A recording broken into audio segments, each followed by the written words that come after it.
I guess one of the big questions before I decide a little more on my characters, are we gonna be like a good party or a not so good? That's gonna be up to you and your feelings. Like for right now, you can just list yourself off as neutral, and I'll be fine with that. You don't have to commit to good or evil at this point. Like not in session 0. You can hear about the NPCs that I have going on here, and then decide from there. And as I'm talking, I suddenly realized I left something in the other room. I will be right back real quick. I hope there's a goblin NPC because I want a goblin pet. You hope there's a goblin NPC? Yeah. I'm gonna befriend that NPC. That's my goal now. I was like, what language should I take? Ah, fuck it, I'll take goblin. Let's find a goblin NPC. If we can't find one, I'll find one in the wild and tame it. Don't worry about it. It will happen. One way or another, it's going to happen. Yeah. If I need to use 9th level spells to get my goblin companion, I will. This is happening one way or another.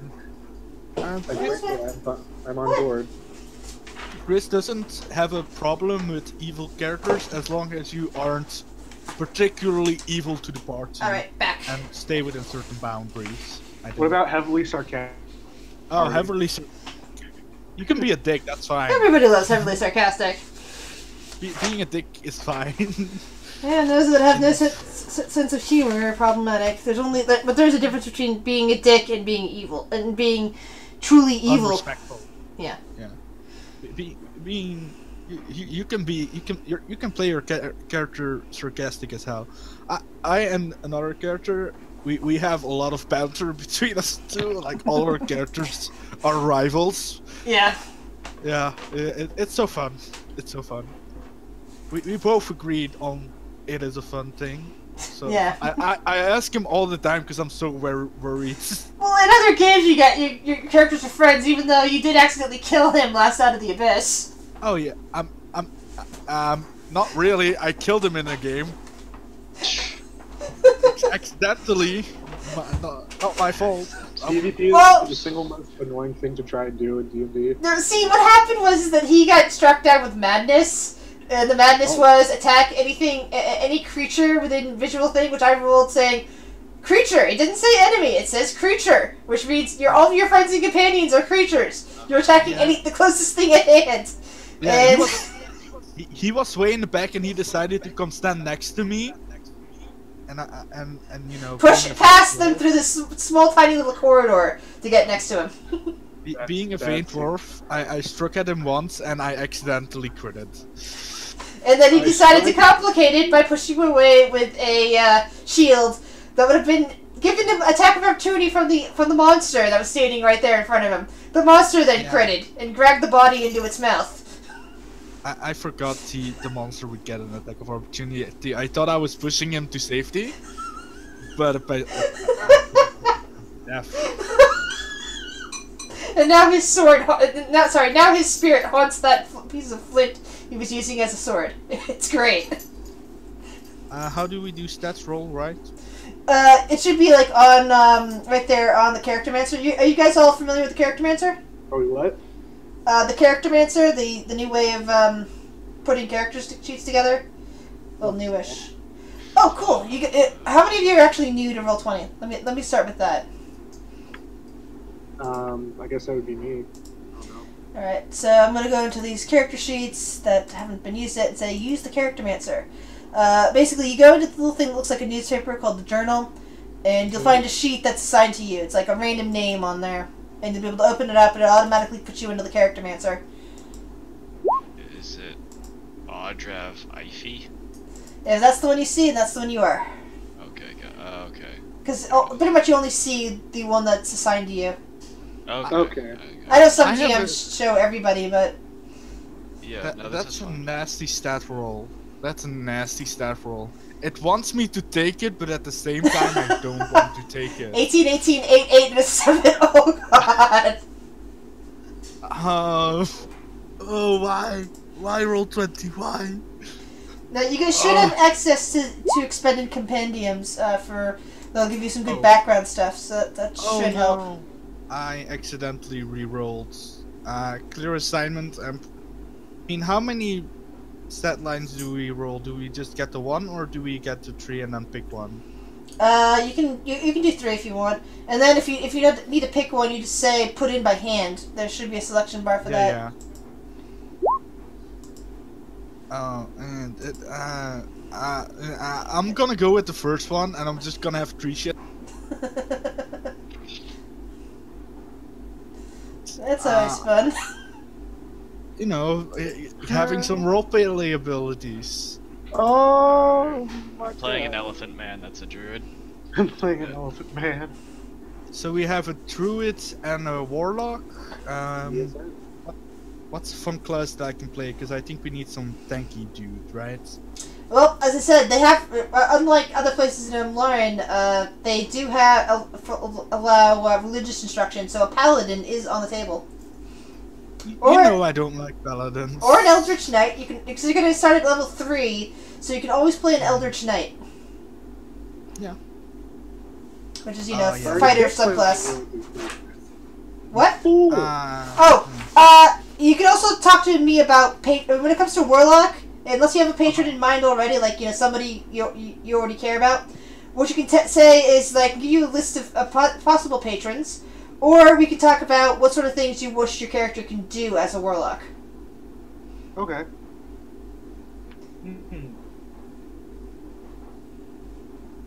So, like, Huh? so what? From that, which one do you pick? Archfey. All right. When it comes to the Archfey, unless you're lawful good, there are some various possibilities. One of my homebrew Archfey, not listed there on the site, is known as the Night Mistress. Okay, that sounds right up my alley. What's their deal? She's kind of like the queen, or the Queen of Shadows, the Queen of Night. She kind of looks like a four-winged unicorn, but with flaming hooves that sometimes burst into flames. The fur is pretty much pure black, except for like the wingtips and the mane, which are white. So she kind of deals with like shadows and fire. One of the advantages to worshipping her is that you don't need to worry about shadows. You know how nasty shadows can be, right? Yeah. Worship the Night Mistress and obey, and don't harm the shadows, and the shadows won't harm you. She is the mother of shadows. She'd kind of be a rival to the to the Raven Queen. She's not a queen of the. She's not a queen of the dead or anything like that. But she and the Raven Queen do not get along. It's basically how it goes. Fair enough. She really enjoys flaming abilities. Like you would manifest with flames, but you'd also depending on how you wish to deal with your warlock skills, you might be bending towards shadows and whatnot. Like, for example, let's say, Warlock is your main thing, but your sub-deal is, roguish ability. You'd be great at sneaking around, because you after a while, getting in good with her, you could probably slip into the shadows and not be noticed. You get advantages on those sort of rolls. So she's especially good for multi-classing with that if you wish to go that way. Or dealing more with flaming skill. It's there's other. I like Warlock as, unless you're going Hexblade, a good multi-class class, based on basically based on impressing your patron. Unless of course you're just going with a random patron, which at what point it's like I guess the patron I'd be more focused towards is one that's more centered on manipulating people and I guess the best way I would put it would be kind of similar to a bard, charming, manipulating people that way. And you said you wanted Archfey? Mm-hmm. Yeah, I don't have anyone specifically in that, but I imagine there's somebody in the Archfey listing. Mordekian's Tome of Foes probably has that. What would be the better dump stats? Strength or dex? Strength probably. But I want to Yeah, Dex is your... Dex is your, do not dump stack your Dex. That's Why never... not? Because that's your AC. Unless you're an elephant person. Well, unless- true. But he's a human. Or I take another armor. There are armors that don't require dex. But those require strength. Yeah. Yeah, fair enough. Heavy armor, you need like a certain amount of strength, but you get like a free 16 in armor class, as long as it meets the strength modifier. It's heavy armor. I could have It's like sworn there was more information on the Feywild in Mordekaine's Tome of Foes. Does anyone remember offhand which book has more information on the Feywild? Not offhand. So maybe it's Xanathar's Guide to Everything. It might be. Yeah, I think it's probably Xanathar's, because Mordenkainen is more about like Mechanus and demons. I don't remember Mechanus think- being in there. This is weird. Demons, devils, Gith, and Giz. Holy crap. Yeah. Okay, that was a big oops on my part. What? I rolled a bunch of the roll stats on accident. Yeah, I did that as well. It is your push to talk button space. Hmm? Yeah, it happened to me too. Just for the first one, just pick whichever you want and put it in menu. Okay.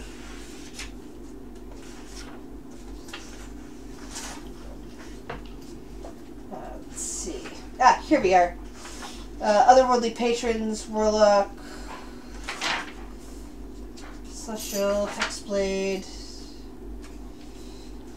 Eldritch Invocations. No, I guess the Feywild stuff is actually in the player's guide. There you go, my stats, how I put them in. There we go. Yeah, I'm gonna be a paladin, even though I don't like paladins. Let's see how this Why don't goes. you be a Eldritch Knight? Fighter? Anyone? I already play now with Knight in another campaign, so I don't want to double up on it.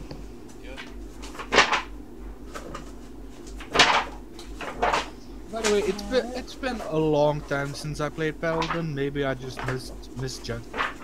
I mean, worst case scenario, I'm just a fighter with some healing abilities. Really. Depends on the type of Paladin you want to play. Then it's paladin. Yeah. But Because Paladins can be... paladins have a really low level power spike. That's the thing, is they just keep getting really, really good for no reason at early level. Here's Archfey. Yeah, I'm just gonna be a scary paladin. That's the plan. Just That's gonna be a perfect. scary paladin. Nice.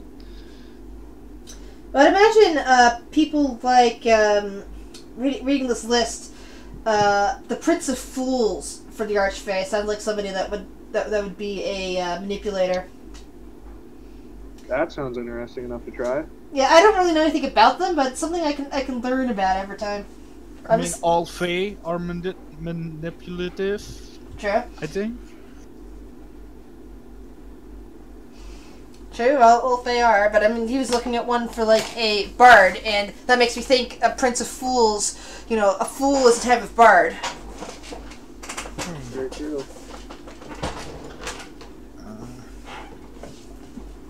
What? What kind of paladin am I? Well, this is What kind of paladin are you? well, this is Alaris, so there are a couple of other gods to consider. Yeah, that's the name of the world, by the way, that this particular homebrew set is on. I forgot to mention that first off. So let me go over the gods real quick in Olaris. We have one that's referred to as the Divine Light, but everybody believes that the Divine Light is actually known by another name, like some other god, like Pelor, or it's one of the really holy gods. Like on this world in particular of Alaris, Wus, the goddess of water, was actually worshipped as the Divine Light for a while. There was a whole, huge religious following to that until it eventually fell apart about 2,000 years ago. But you still see the occasional ancient shrine to Wus being referred to as the goddess of life. The Divine Light. Wus is the goddess of water, but it's also linked with life. So sometimes the worship of her is also the worship of as being a goddess of life. But for the most part, these days, she's simply the goddess of water.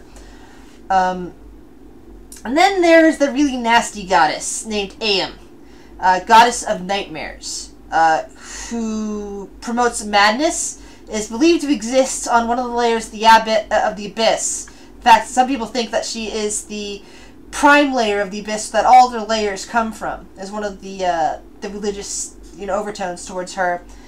That basically that she represents the will made solid of the abyss, if one can call that a goddess. And sometimes people think of her as the mother of demons. And then finally on my list of deities for this land that are unique to this world in particular is Quer, goddess of death, lawful neutral. She's basically the goddess of, if you're dead, I will protect you. Keep a watch over you, keep you safe, that sort of thing. Not the I will kill you type of goddess of death. She has her own demi-plane, where pretty much all the souls of the dead here on Alaris kind of filter towards. And basically her role is to protect the dead and make sure they go to the correct plane, that they aren't simply drawn off by, devils into hell or into the abyss by demons, that sort of thing. So she kind of comes into play there. In fact, these mountains over here, right by the Knoll Lands, are referred to as the Quer Mountains because of her, the Mountains of Death. On this world, instead of people saying, praise Pelor, praise Lathander, I want to say, it would be another one, they would probably say praise the divine. The divine light would be the saying, instead of saying, all hail, praise to God, they would say, praise the divine. Instead of praise Pelor, praise the divine. Because that would be the most common saying. If you really, really hate somebody, you would curse them with, hope Aum visits you. I want you to have nightmares, I want you to be plagued with horrors, that sort of thing. And, Quer would be the most one to, pray for, if somebody's dying or dead, or just recently dead, usually a prayer to Quer is a common thing to say. May Quer bring you to your rest, or something like that, would be an appropriate statement.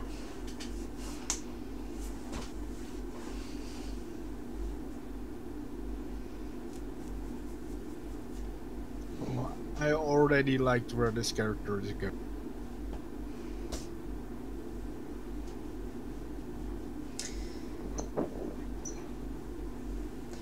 So we have an elephant person and a... what's the other one? Tiefling. Tiefling, that's right. So we have an elephant person and a tiefling, and a plain old vanilla human. Yeah, a noble knight. Do you think that all of you would be from Emlarn, or do you think any of you are from other places? I'm from where all the annoying posh people are. Emlarn. My elephant person is going to be from the place that doesn't like technology. Alright, so that might actually be Titrel over here, unless they prefer plains over trees. Do Loxodon like trees, or do they like plains, do you think? I like trees. If I like trees. Selesnya is all about trees. Alright, so if that's the case, then it is actually possible that there are tribes of Loxodon here in Titrel, which is mainly lots of trees. They don't like technology that much. They don't like technology at all, but there is a working railroad system collecting all the way down to the south against the Odling Mountains down here.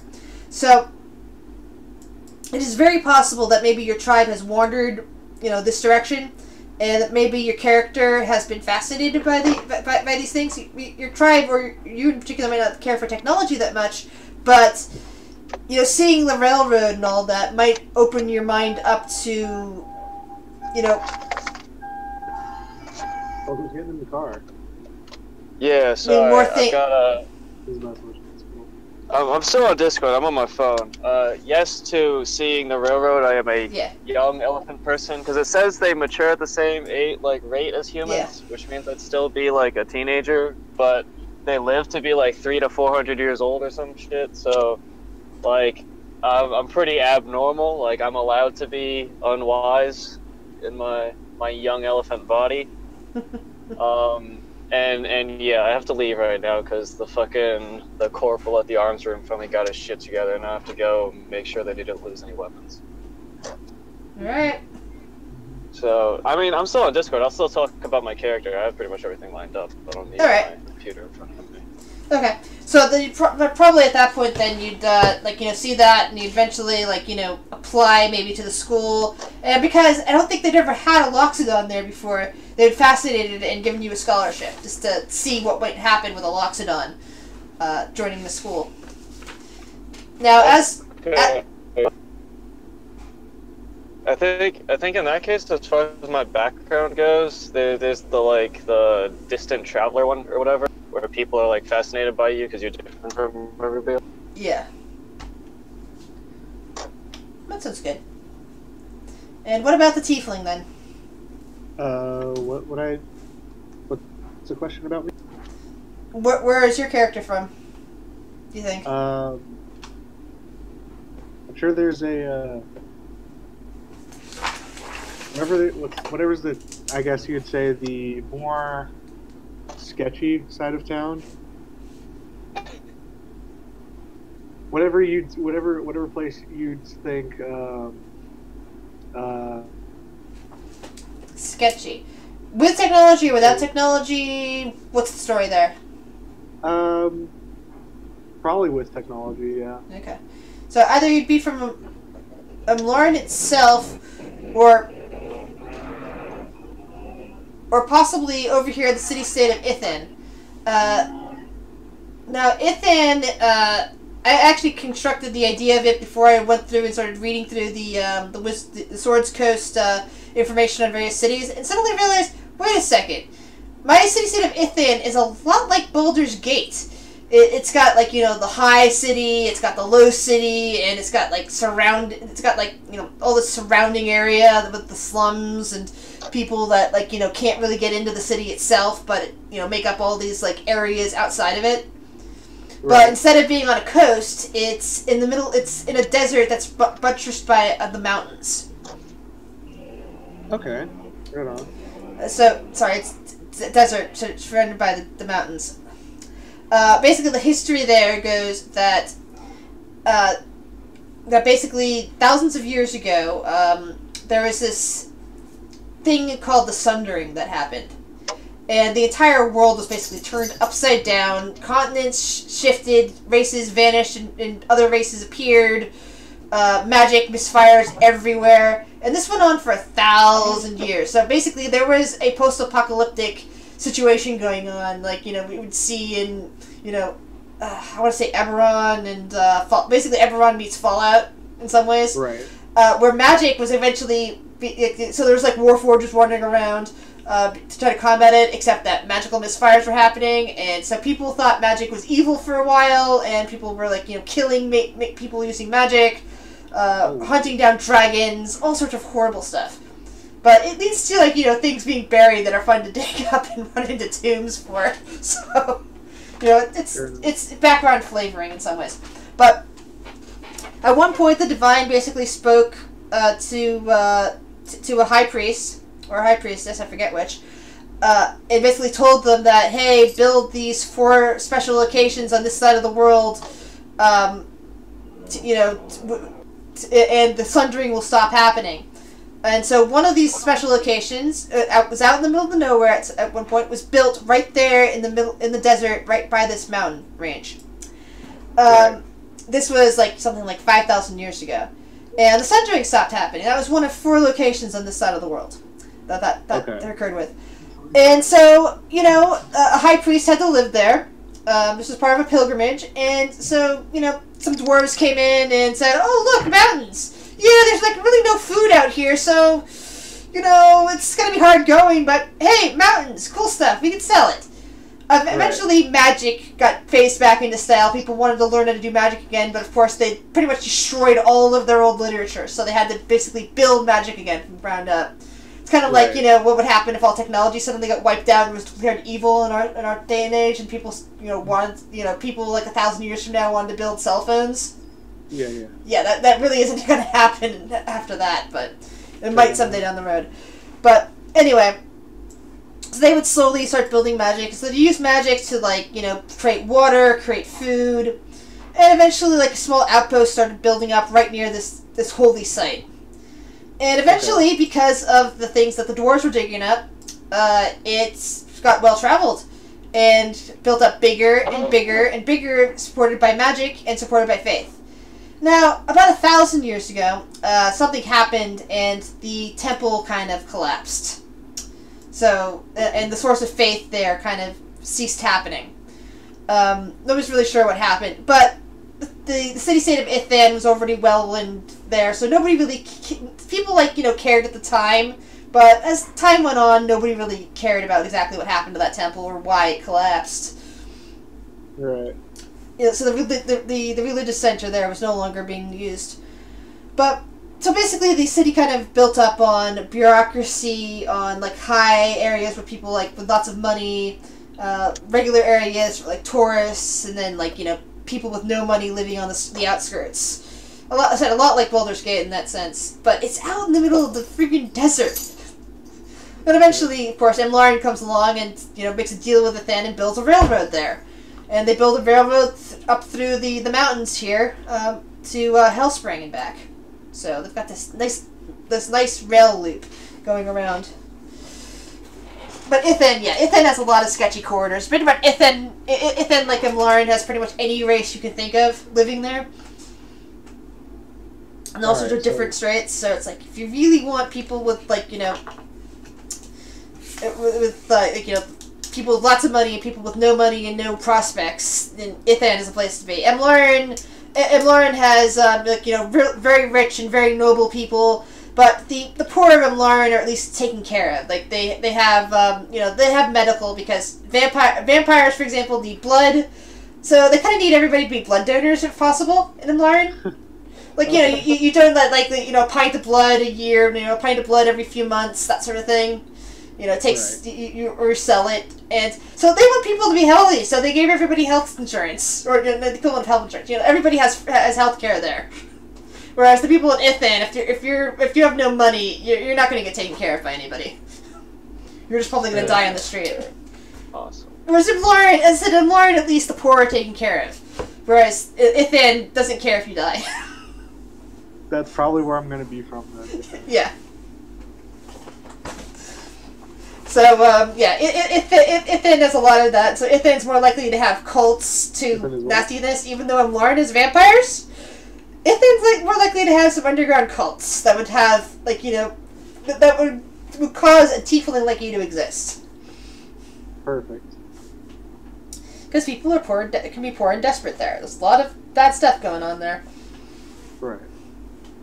No, not to say that Emlaren has all good stuff. I mean, it's got some, like, you know, it's got mega corporations and whatnot, kind of all over the place. Alright. Oh, alrighty. Yeah, Quentin had to go too. So it's like, you know, this is fine if only, like, you know, 3 people show up. There's, like, for the first couple sessions, like, you know, that way, like, you know, a couple more NPCs into your party. That's fine for the first little bit. Speaking of which, at this point, now that we've got some ideas of where you're from, I can speak with Clinton later about where his character's from. I think he said Emlaren anyway. Tiefling, I'll introduce you to some of the NPCs. Perfect. And of course, since I'm going to put this up on YouTube later, the conversation and whatnot, anybody who's going to be joining us who still wants to be for session 1, can get used to the areas around, plus the NPCs to figure out for their character. Okay. Sounds good. Yeah. So, basically, your character, as far as your characters are concerned, it is your first day of school. Your parents, guardians, or whatever, like, you know, to be called reasonable, either drop you off or you arrive by train, like, from parts unknown. Like, you know, you're from Ithan, might just be running away, but you You probably both secured scholarships, if I'm reading your characters right. Yeah, I'm pretty sure I got that diversity scholarship for my elephant. Yeah. I probably was forced to go unwillingly. Oh. Okay, so you're still part of whatever cult you were brought up in? As a part of what? By whatever cult you're brought up in, most likely, considering your specificity of your tiefling? Yeah. Okay. So, yeah, you're probably sent here against your will, so you're probably not very happy about it, whereas the Elephant Man is, like, probably very excited, very curious about what's going on. And the first thing you'd see after leaving the train station, which isn't that far from where the school is like, the big sweeping campus, like, what used to be against a big hill or, like, series of hills has spread out with all these buildings. There's woods, there's fountains, there's, like, students wandering around. And there's, like, a nice group of you all together. Like, all first-year students, blah, blah, blah. Sign in here. And some of them are, like, off hugging parents or, like, being sent in by their clans or, any family group that they might have. So you see, like, a whole range of diverse creatures. Although, from, I said, the elephant person's perspective, you're the only one of your kind here. You're completely unique. People are actually probably staring at you because most of them have never heard of your kind before, let alone seen one of you. They're like, I love it. Wow.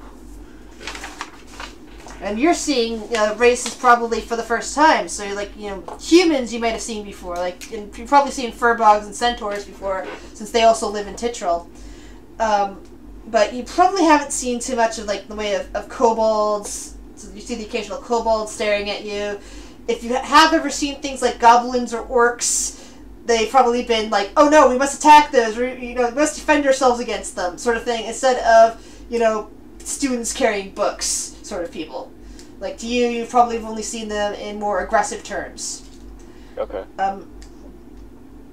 You probably see, like, various elves, a lot of humans or other humanoids in that sense, like, elves, half-elves, people that probably have some elven blood in them from way back when, but don't have pointy ears or anything like that, so you mark them directly as half-elves. Okay. And of course, there's more than one tiefling hanging about, like, humanoids with horns and possibly wings or tails. Speaking of which, what does your tiefling look like? Okay, so I know tieflings can be multiple, like different colors and stuff like that. Yep, and they can have different parts. Some of them have wings, some of them don't, some of them have tails, some of them don't. Okay, then mine's probably going to be a white tiefling. Okay. With, he does have horns, not too big. They kind of, they look like ram horns, but they kind of curl up, kind of back down behind his head. And then those are cool. Yep, classic. He has, oh lord, what I put? His hair is white, just like his skin color, and then he has solid blue eyes. I keep seeing albino tieflings. What is with this? Is that really a thing? Because I thought that, I've never heard of people I had an albino tiefling in my Curse of Strahd game. Okay. And then there was an albino tiefling on. And finally, like my other players in my main game convinced me finally to sit down and listen to or watch Critical Role. And so I've been watching for a season, and an albino tiefling showed up there too. Oh, are you seriously? Yep. Lovely. Now I feel unoriginal. No, don't. It's like okay. Albino tieflings are fine. They're fine. Leave them alone. Yeah, so you're like Snow White, but with blue eyes. Pretty much. So not completely albino, since your eyes would be red otherwise, but. This is pale boy. This is really pale, thin boy. Pale boy. It's a pale boy. Yeah. It's like the two of you are probably like, right near each other since, again, you're the only PCs at the moment, so you're probably like almost bumping into one another as you're staring around at the school. I'm being very careful not to step on anyone that's smaller than me.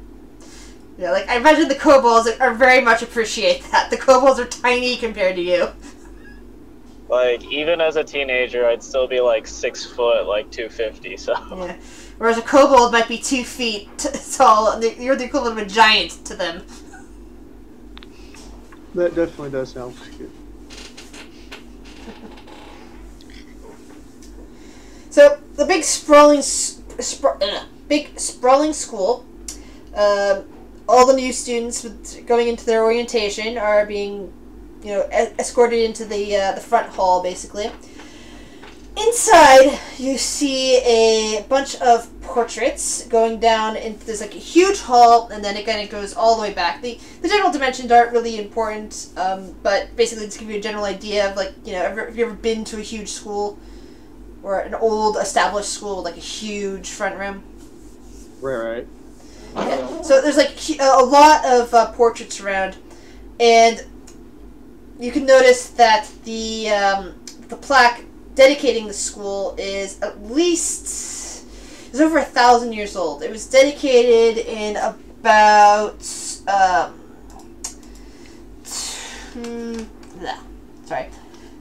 1028. Which again is a long time ago. It's probably about 1,000 years ago from this point. So the school is about 1,000 years old, at least, or at least it's got its charter 1,000 years ago from the government of Umlarn. And there's a portrait of a auburn-haired woman with a bun. Also looks about that old, about 1,000 years old.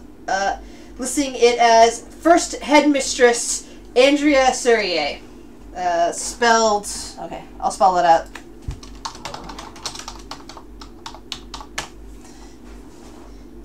Andrea Surrier. So she's got this woman there, and she looks kind of like smiley, like she's happy, like, but she's listed as the first headmistress of the school. In fact, there's a little notation saying Lady Andrea Surrier, because she's part of the noble branches. And there are a lot of other headmasters and headmistresses. Some of the earlier ones also appear to be from the same family group, but then they kind of diverge on to other peoples and other races. You even see a Kenku picture up there on the wall, saying like, such and such headmaster, such and such, like, just some random sounds for a name. But somehow Kenku became headmaster at some point. Yeah, basically. So it's not like the school is for human. It is like, a human thing or anything like that. It's like, maybe the first headmistress was a human, but years down the road, but other people have become in charge. And as you gaze around, you see various people sitting around. You see a blonde man with a bit of a small blonde goatee, kind of looking around kind of nervously. He seems slightly confused. He looks about your age. Not really man, more since this is a teenage thing. So he's like another boy who's about your guys' age. Looks a bit confused. You see an elven youth, a woman from the looks of it, with sharp pointy ears and brown hair. Got stuck in gay traffic. Sorry. And brown hair. She's kind of gazing around and shaking her head slightly. A little bit ways down the hall, you see two blonde students who from the looks of it, they look like they're probably siblings. One's like a few years older than the other. The other one, the girl, looks like she's about your age. She's got this blonde hair that's coming around and blue eyes, and the boy has, the guy actually, he's more like if she's about 14, he's probably about 17. Looks about 3 years older than her. He's also got blonde hair that's kind of curling around the back of his head, shorter than hers, and also blue eyes. And they seem to be talking in a group together. You notice that she kind of glances towards the picture of the first headmistress and kind of lingers on that for a moment, and then kind of gives a wry smile and looks back at her brother. You also see a pair of identical twins, boys, red hair. One of them, they both had like shoulder length hair in the back. One of them kind of tied back in a bow. The other one just kind of tied back in the piece of cloth. And the other one is kind of like letting his hair just dangle there. The one with the hair tied back has a small brass dragon sitting on his shoulder, and he seems to be attempting to feed it. Well, the other one is just kind of rolling his eyes at his twin, and has a green snake sitting on his shoulder, which he is feeding something to it that probably used to be a mouse. Right on.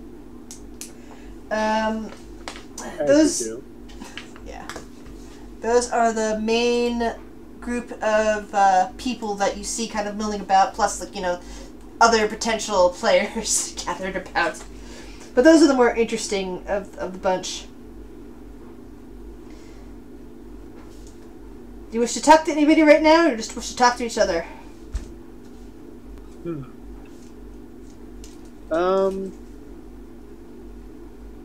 I'll go track down that girl who is looking at the portrait. Alright. So you see her kind of like waving her big brother off. It looks like, he goes to the school too, and he's just, seeing her off here for her first day. Right. She kind of brushes back her long blonde hair and glances up as you come over. Oh, hi. So I assume it's your first day too? Yeah. She has I'm please forgive me because I'm kind of a little bit bad with accents, or bad. I've got some voices in my head, but others are all sound the same. But right. the way she speaks, she definitely has a upper crust Emlaran accent. She's definitely someone of a noble background. She's posh and polished. Whereas the GM is neither, and really can only think it. The GM is neither posh and polished. But she would sound posh and polished. Oh boy. Okay. But she's like, oh yes, my first day here. I take it you were new as well? Yeah, you could say that. So what is this place per se? You seem to already know what have an idea at least as to what goes on here. To me, it's just the school. She kind of rolls her eyes a bit. My family's been coming here since, the beginning. She kind of glances up at the portrait again and gives a slow chuckle. I think every generation somebody's been here. But, yeah, it's kind of we're a big legacy. But, we're also to have magic in our blood, and the school likes to, find some use for it. Though I'm not sure my brother will be using much magic. He's kind of slated to take over the family business, assuming our uncle ever steps out of his way. Of course, he's still got a few years left to go. He's got to graduate, and then he's got to go to business school. She laughs. What about you? Family business didn't suit you much either? Well, I would rather not be stuck behind a desk. I've got some more plans of my own. I'm not sure what I'm going to do yet, but, I want to see what's out there. Desk life isn't for me. It might be for Kyle, but not for me.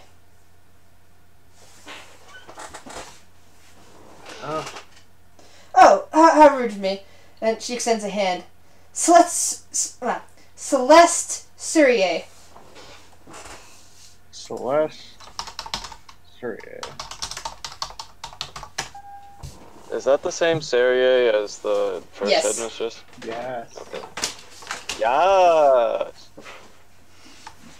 He will extend a hand and say, just call me Angel. That's an interesting name. And she grins widely. So, what, Well, yes, that's true. We can't choose our names easily. Well, at least not our first names, now can we? We can always, manipulate them later on. At least my brother says so. I certainly hope so. So, any of your family ever been here? I certainly would hope not. That bad, huh? Yeah, they're not the best, but, they showed me the ropes, and for some reason or another, they decided I needed to come here, and the next thing I knew, I woke up in a carriage on my way here. Ooh, The term wouldn't actually be Shanghaied in this world, but I can't think of a better word to use. It just wouldn't be Shanghaied. It'd be like, you know, something else. So basically he says, "Oh, you were Shanghaied then, huh?"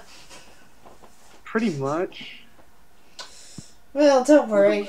I'll play the back for it when I get back. That's neither here nor there. Yeah, well, payback's good. She gets that far away look for a second and then smiles again. So, do you know what you'll be studying? Or did they not tell you anything? They didn't tell me anything. All I knew is I was designated to go to a new place to train, and that's when I woke up on the way there. Well, I'm going to be studying music. I'm sure of it. I've got some good talent, and I really, really want to study music. I don't know what I'll do with it, but, you know, music sounds good. Old stories, anything like that. I've got some talent on the lute. Well, any talent in anything is certainly a good thing to have. Yeah. What about you? Do you have any talents? Let's just say I know my way around a conversation. Now that is very useful. In some ways, and I certainly hope so in others. It's not exactly easy to remember things, and if you don't take heed to remember who you said what to, you'll find yourself in deep trouble really quick. She grins secretly and leans forward. Do you mean to say that you're a liar?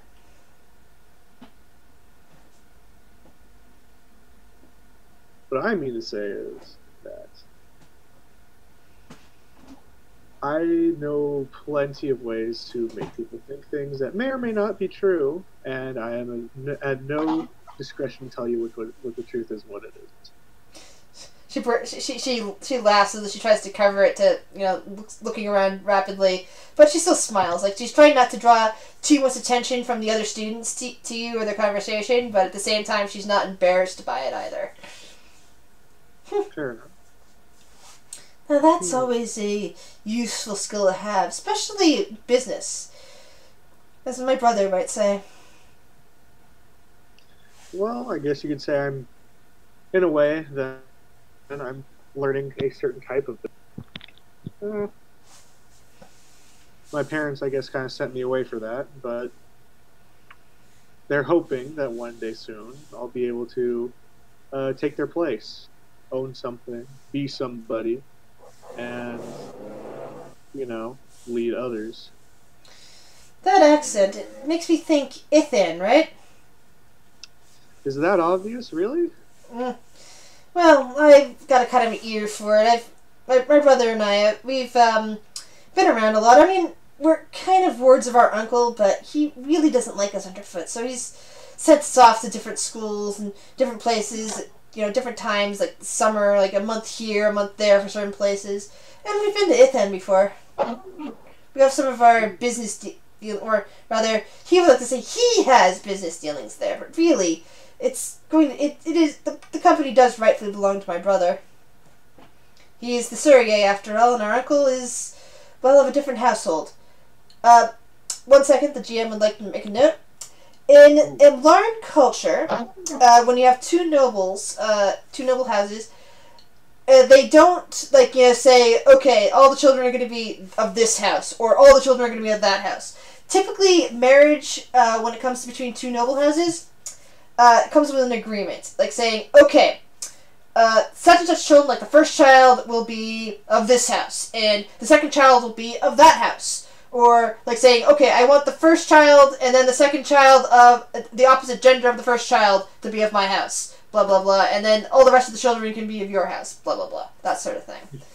Well, that's certainly nice. Yeah, and sometimes this comes into play when certain, like, businesses, arrangements, keeps are passed down through the particular family inheritance name. In general. Yeah. Gosh.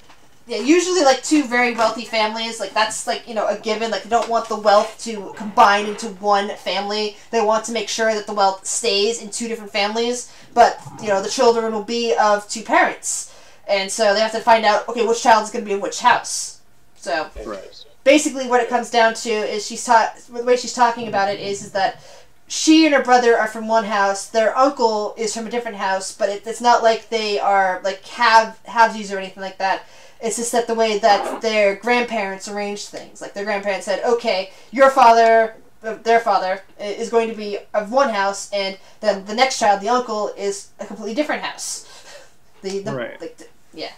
And the company, it belongs to the first house, so he doesn't technically own it, but his nephew does. So, yeah, that's what she's basically talking about there. Okay. Very interesting. Right.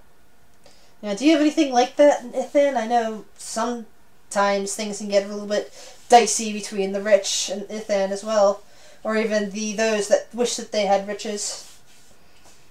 First of all, second of all, is there something like that in the place where I kind of grew up? Let's see. Well, in Ithan, it's like, Ithan was more like a free market system with a lot of bureaucracy. Like the people that they're in the slums, the companies down there, not the companies really, in the sweatshops, if there are any, like the bars, the sellers, don't need licenses to sell, and they can't be bonded. So it's like, it's buy these stuff at your own risk. Whereas the next tier up has to have, like, all this insurance and write-ups and all that. And then, like, the really expensive people, like, the really posh people have to have everything, in order. But that doesn't mean that they can't run a sweatshop. And, then get the stuff manipulated up to be like, okay, this is all the posh stuff. So, yeah, it's basically like, free market, free for all. So some of them kind of follow M. Lauren's lead on that. Others, like, say, no, we're just going to do it this way. It's kind of chaotic in that sense. Fair enough. It's like I guess I'll just tell her, like, it's more of a dog-eat-dog world. You either, make your profit and get out, or you just get profited off of. There's no real in between. Yeah, my brother and I, when we were young and actually spent a little time in Ithan, like I was about 10. He was getting ready to come here to school. Well, we did occasionally sneak out and down into the more disreputable neighborhood, so to speak. I mean, our uncle, he had a place there in the upper reaches, the really expensive areas, because, money. The Essex family has a lot of money in their influence. And, well, so he just kind of housed us there while he went and conducted business in town. He didn't really want anything to do with us. Well, he is a vampire, after all. You ever met a vampire? Can't say that I have. I don't exactly live in the kind of like gestures his hand up and down, upscale areas, and kind of gestures out towards the school as well. Yeah. Upscale parts of town. So this is all a little bit new for me. Yeah. Well, let me just tell you, living vampires are okay. They're one thing. The undead ones, not a really good story, to tell you the truth. I mean, basically, our dad had us really late in life, my brother and I. And he kind of was, well, an old man when he passed away. But, his brother is an ageless vampire. And he chose this, because that's the Essex family. Like, they want to keep vampires in their bloodline, and even though he didn't provide any heirs to his his name, our aunt did, and so he was allowed to transition into an undead at their whim. Like, they keep a living vampire bloodline and all that. She kind of spouts the stuff that is usually older, for somebody much older would talk about, but she's basically been in and around it all of her time, so it's like even the stuff that should be above her head at her age is not. She's like very knowledgeable about it. But it's like, well, at least I'm now here and don't have to worry about living under his roof anymore. And he's probably happy about that too, that he doesn't have to worry about having a couple kids running about underfoot. However, I don't think he's happy about my brother, in a few years will be old enough to take over the company. Well, try as you might, can't really get away from that fact.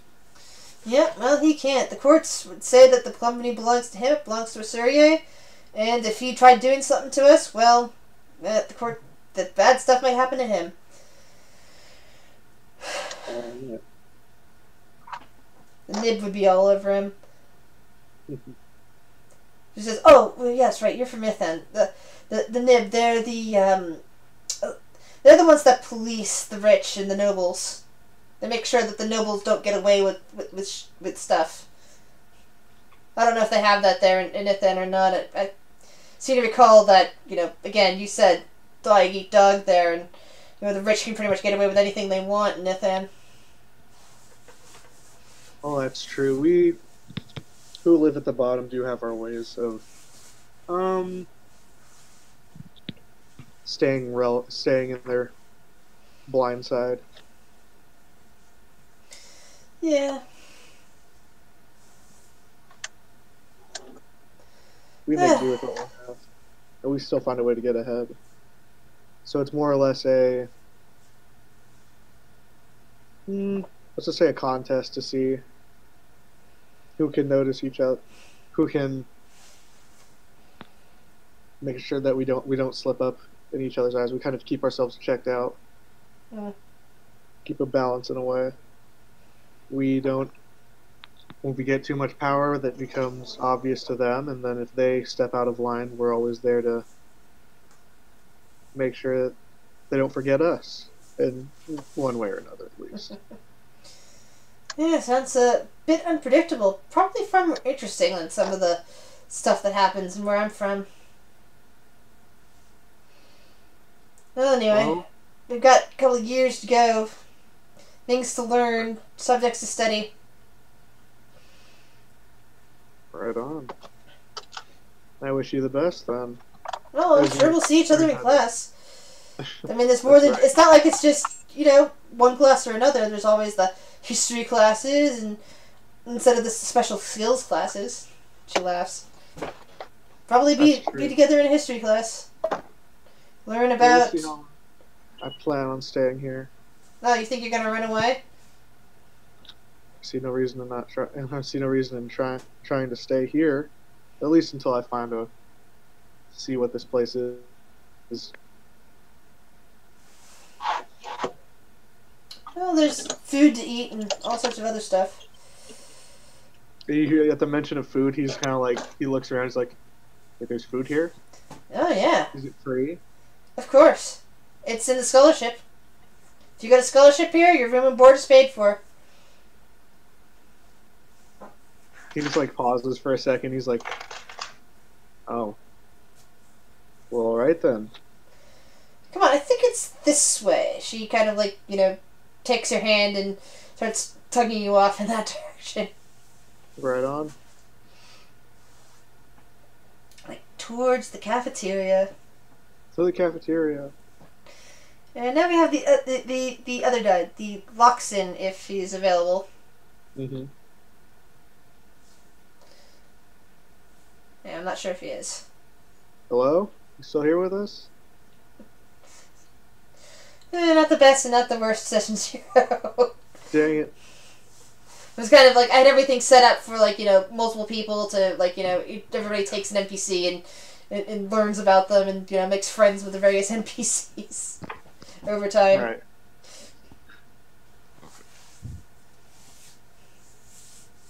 Alright, sorry, I cut out for a second there. Yeah, the tiefling was making friends with Celeste. Yep, heard that conversation. I'm trying to do a sketch of the main area of the campus, but I'm really bad at it because my fingers are huge.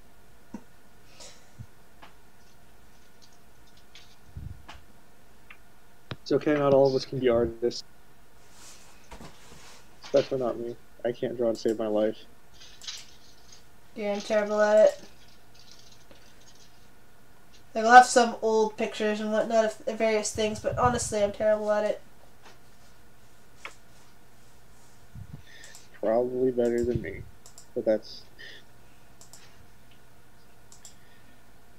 But does the student cafeteria have vegetarian options?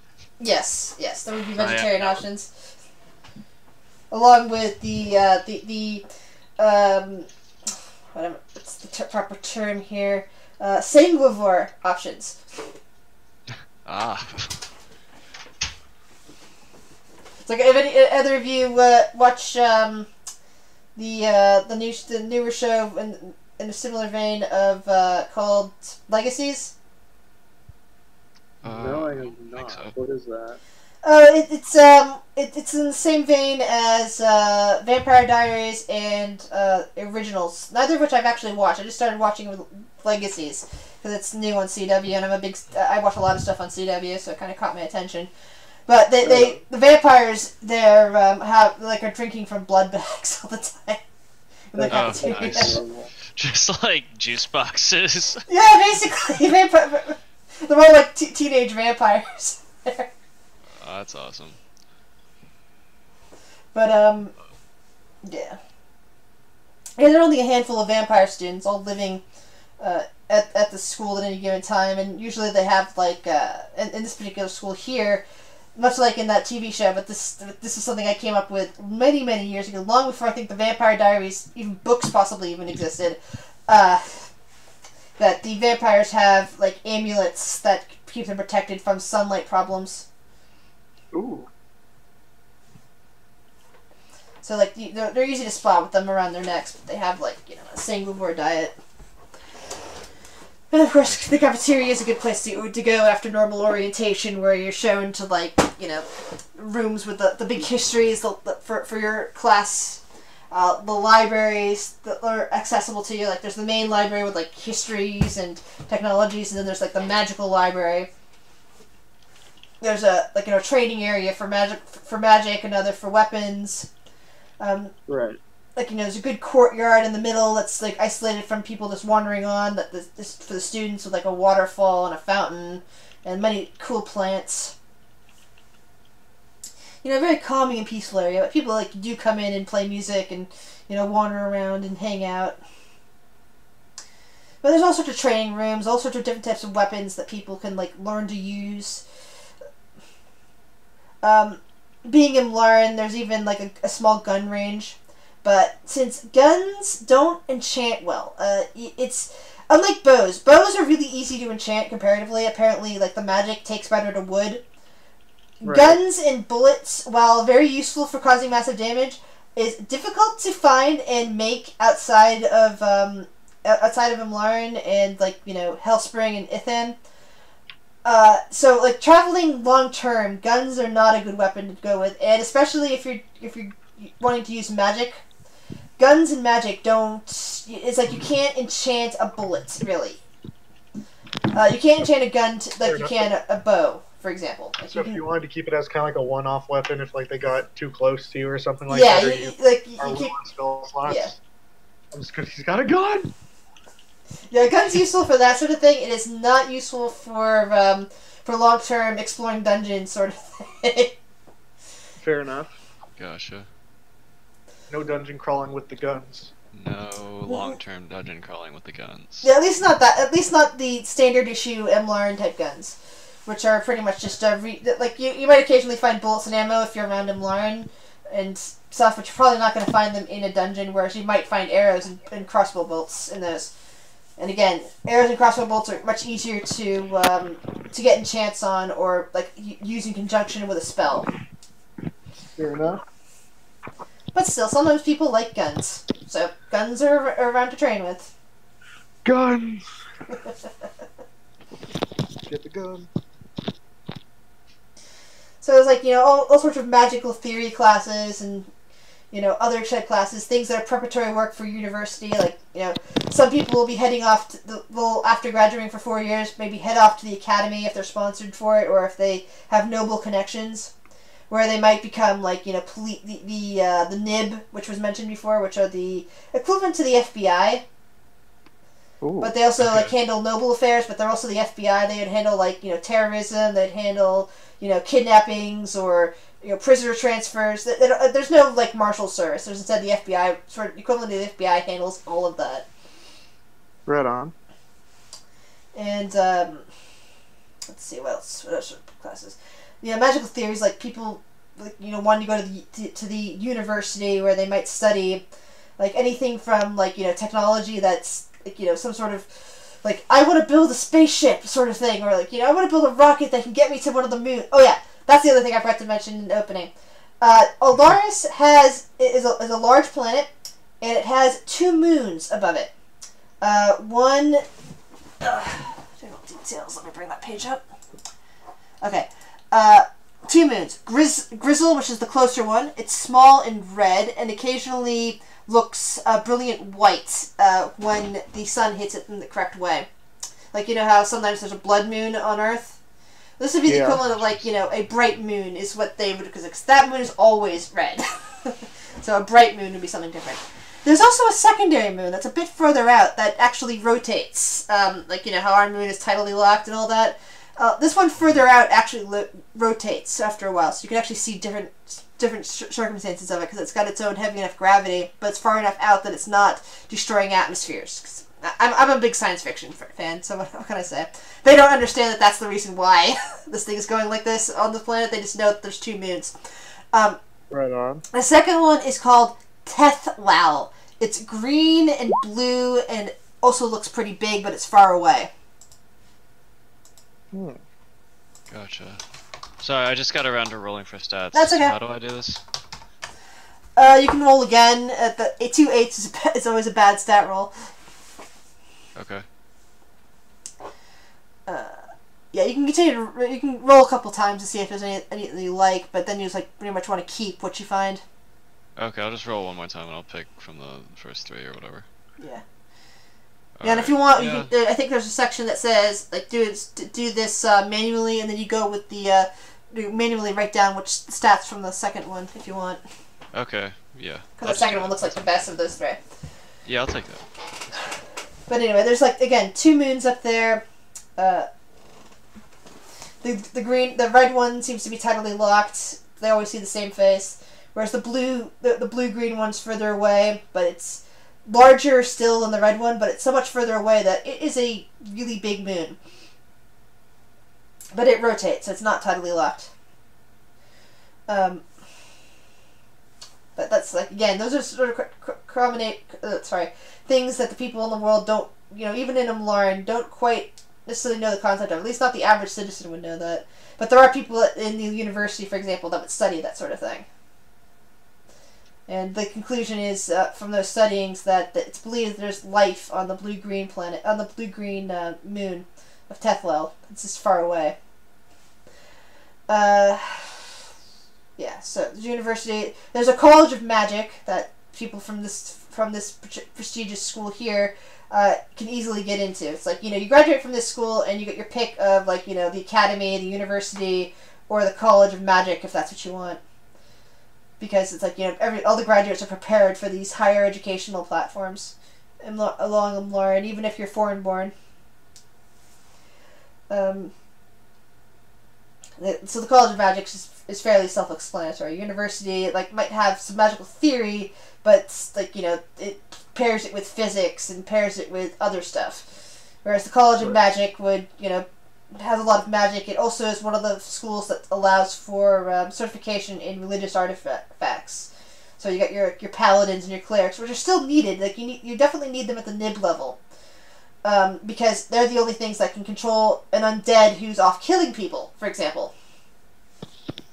So you actually do need people licensed to carry those articles around with them, in the Articles of Faith. But you also need them to not go on a "I will kill the undead because they are undead" sort of spree. Because there's some clerics and paladins out there who think absolutely that they must destroy all undead because all undead are evil by default, or anything evil must be destroyed immediately, instead of allowing it to flourish in any way, shape, or form. Damn, okay. Yeah, so it's like, that's pretty much thing that Umlaran tries to keep from happening. Yeah. True. among their Fair people. enough.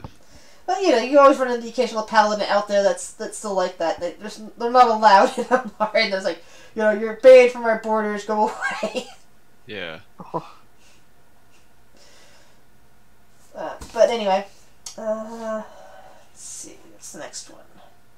So yeah, the cafeteria is got pretty much all sorts of good stuff. It's got foods that I imagine neither of you would be too familiar with, simply because of the way you've been raised. Like very some... What kind of foods are there? Well, I mean, you have like the rich foods instead of like simple vegetable dishes. You'd have like some rather fancy ones. There's like trays of sweets that I imagine that somebody in the lowers of Ithan probably isn't familiar with. Probably not. No, I'd probably be going for the most expensive looking. Yeah. Since I was just told the magic words free.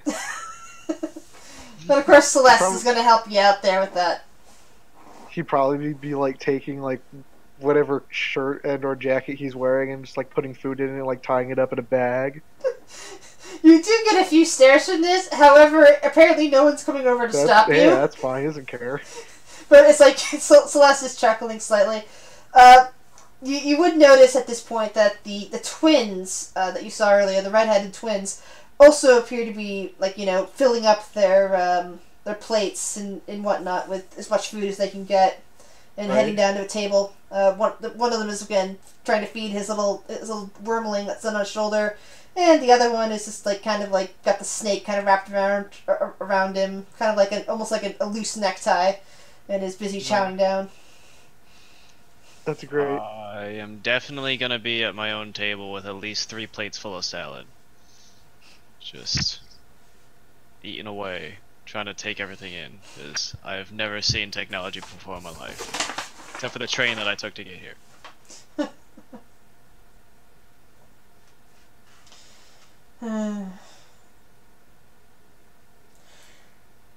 Yeah, I'd probably be eating as well. Just like, not really profusely, but like just trying to like.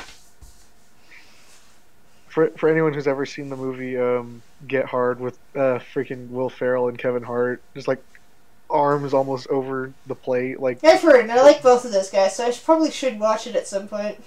It's a funny movie. But yeah, no, he's got his arms like crossed over the plate, like looking around, making sure someone's not gonna try and take it from him. Yeah, Celeste basically has like a small amount of stuff on her plate. Like she's used to fine food, so she's like not overindulging in it. But she's like not put off by what you're eating either. She's just kind of like watching you. It seems like you're an interesting individual for her to meet. I certainly am.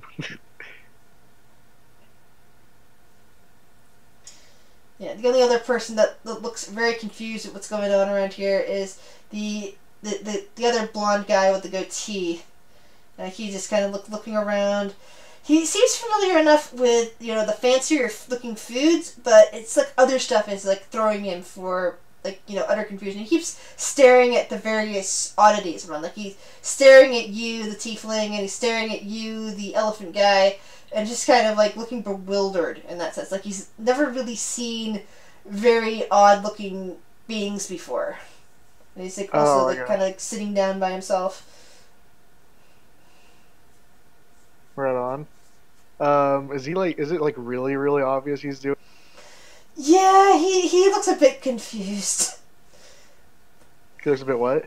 Yeah, he does look a bit confused, and he's just kind of like trying to sit up. It looks like he's giving himself a pep talk. The kid, he's like 14, so he's a kid, not really a guy. He's a kid. He's like giving himself a pep talk, sitting there. But no, he's old. He's old enough to grow a small goatee, but he still looks like he's 14. Okay. Like he's got the beginnings of a goatee. Sorry, I keep forgetting what the age is around for guys growing facial hair. I just figured the best way to distinguish him between the other guys with the other people with blonde hair is that facial hair. Like, that probably doesn't come in until he's more like 18, but still.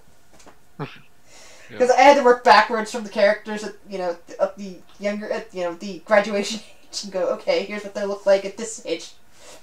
Perfect. Yep. So yeah. So he's got like the really scruffy, I've just grown a goatee for the first time type of goatee. Alright. Look at me, I have facial hair. I've got facial hair now, and I'm gonna let it grow out because I don't know how long it's gonna go. Or when I'm ever gonna get it again. I know exactly what that feeling is like.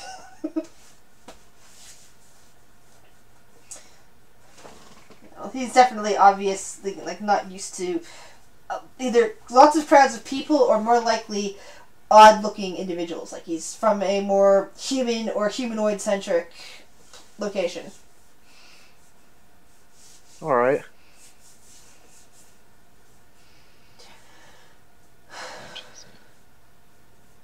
Suppose noticing this, I'd probably turn to him and like stare back at him until like he's like made eye contact and just see how he reacts.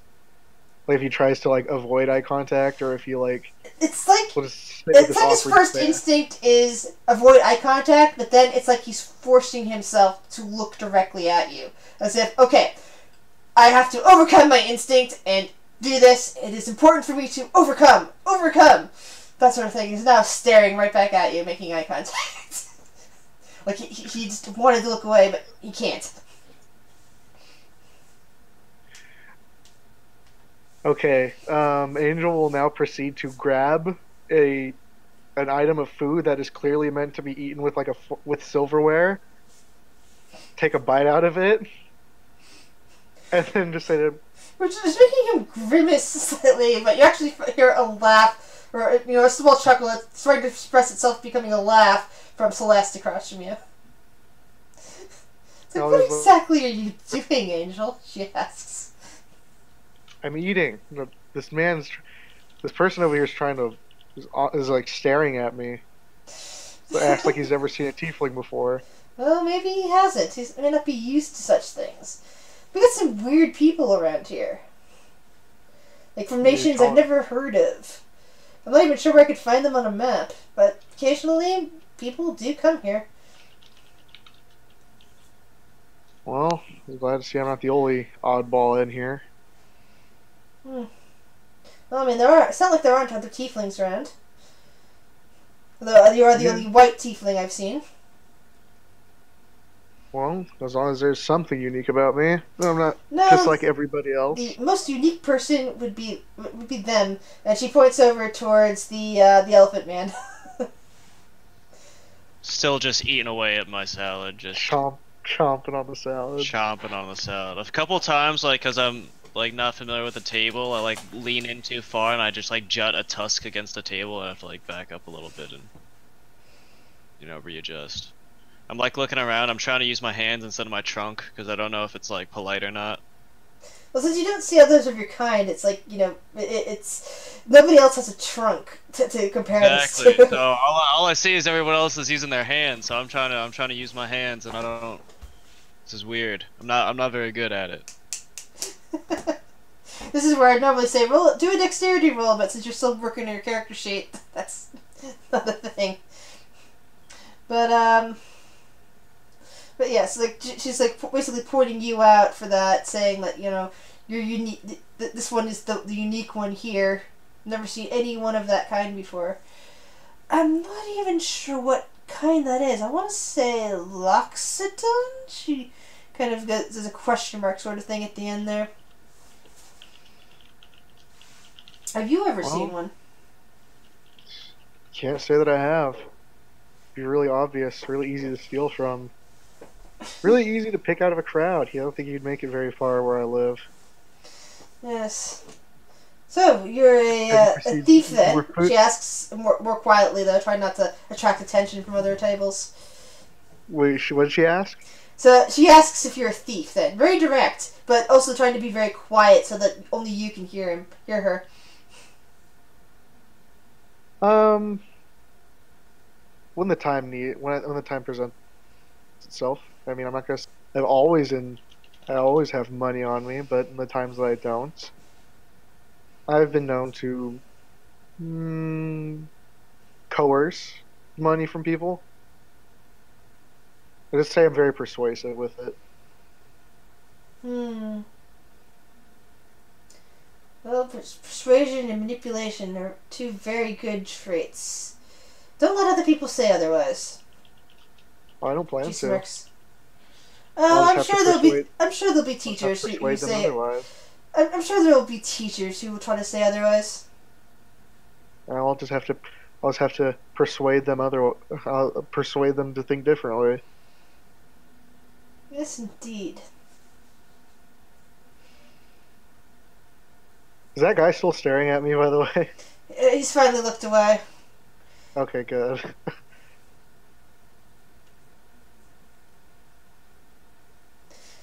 In fact, the only real disturbance nearby is you hear squeaks coming from the dragon wormling at the other table. It almost sounds like a hiss, like you would hear normally from a cat, like it's as if the dragon wormling is like kissing at something.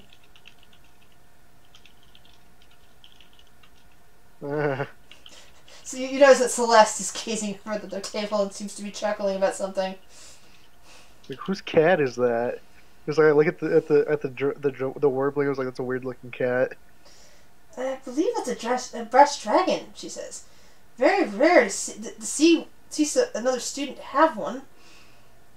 I wonder how he got it.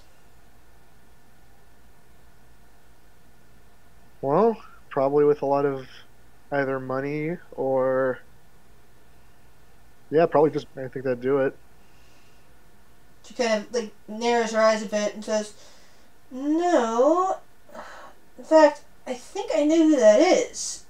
And I don't think they have much money anymore. Well, not for several generations, anyway.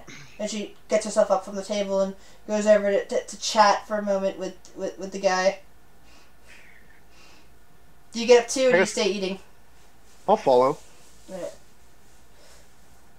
You see her and him shaking hands. It's like he introduces himself as Riley Nightstorm, and she says, "Ah, Nightstorm. Of course, I thought so. I think we may have met briefly before at something or another, but you know how it is. Our father's long gone, and we've been living with our uncle, so we've been moving around a lot. And from what I understand, after your mom died, your father's been pretty much aloof from all social situations." It's like kind of like grimaces at that and kind of looks away, and then the other twin kind of looks up and kind of glares at her for that, and just pets his snake and looks away from both of you. These two have daddy issues then. This is great. The one introduced as Riley kind of looks up at you and says, yeah, well, Dad's been looking for our sister.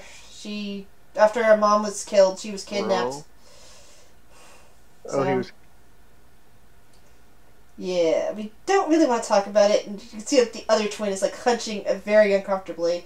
Like, he's just kind of petting the head of the snake that he has wrapped around his shoulders. And the wormling is currently curling up against Riley. So, Riley looks back up at you, kind of attempting to ignore his brother. So, who are you? Name's Angel. Just recently, unwillingly, was enrolled in the school. Unwillingly? Yeah. I guess kind of we were too. I mean, Dad just kind of dropped us here. Well, at least your dad had the decency to drop you here himself. Yeah.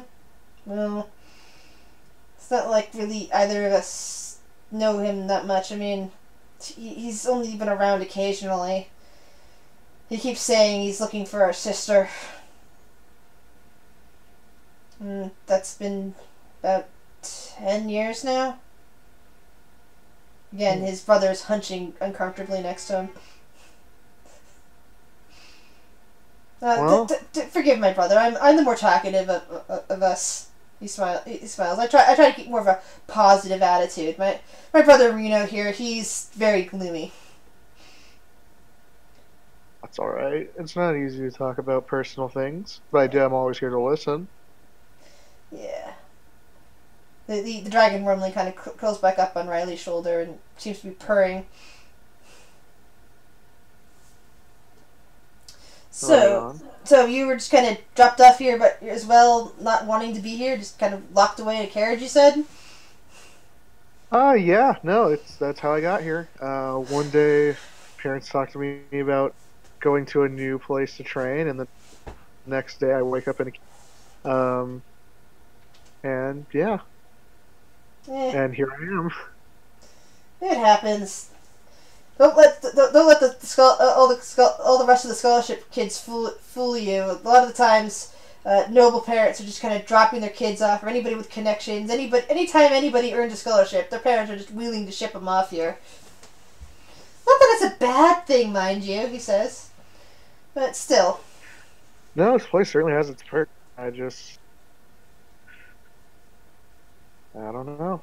I mean, I certainly wasn't expecting it, and I hoped, I don't know, somewhat more of a heads up before it happened. What, you had friends back home? Not really. More of just, it takes a minute to adjust to a certain environment. Yeah, I suppose so. As you get a good look at the twins, you notice they're identical, yes, but there are slight differences. Riley here, for example, looks like he occasionally gets some sun and goes out, outdoors, whereas his twin who is introduced as Reno, looks like he spends all of his time indoors and is very pale. Okay, I see. They both have dark red hair and what looks like blue-green eyes. And their features are, while their ears are definitely human, their features are fine and in the sense that it looks like they have elven ancestry. Okay, yeah, so it looks like they're kind of like half elves, I guess. More like maybe an eighth, maybe 16th with good genes, that sort of thing. Like they have like a grandparent or a great grandparent who's elven. Right. Okay.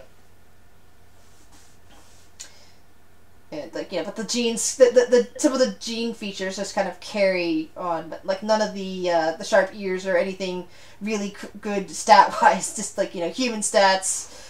Elven blood is mixed in there. Elven appearance. Yeah. It's for the aesthetic. Yes, exactly. Right on. Alrighty. I don't want to be talking all the whole time because I know we have another player in here. Yeah, but give my boy the Loxodon some time. No, you're fine. I'm just trying to figure out this character mancer thing. I haven't used it before. Yeah, Loxodon not actually put in manually, unfortunately, because I don't think that's an option on the character mancer. Yeah, so I went through all of the tabs, and it seems to then have. Oh, there it is. Okay. The day before Character Mancer came out, I had decided to run a game where nobody knows what their character is or does to begin with. So I created 6 character sheets, all by hand. And the next day, Character Mancer comes out. I was like, oh my god. I spent like a couple of hours working on those character sheets when I could have spent, 20 minutes working on 6 character sheets instead. Gotcha. Okay. I think I'm mostly done. I'm like just picking fucking spells now, so. Yeah. That's what I'm saying, is you don't have to go through the book and look back and forth. You can just go, okay, spell list. Yay! Yeah, it's just like right here. And now they even have level mancer, so it's easy to say, okay, level me up. And level up to the correct one. That takes a little doing to make sure you get to the right one if you have multi-class, but...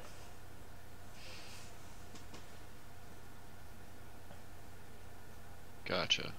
But yeah.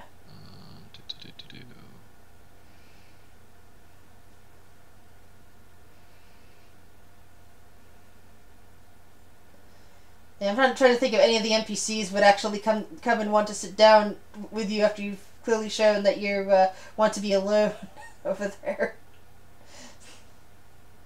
Yeah, that's fair. If you guys are gonna go meet up somewhere, like if I see the tiefling and the rest of you start to make introductions with these twins, though, I guess I'll start lumbering over, try to make some friends while I'm here. Yeah.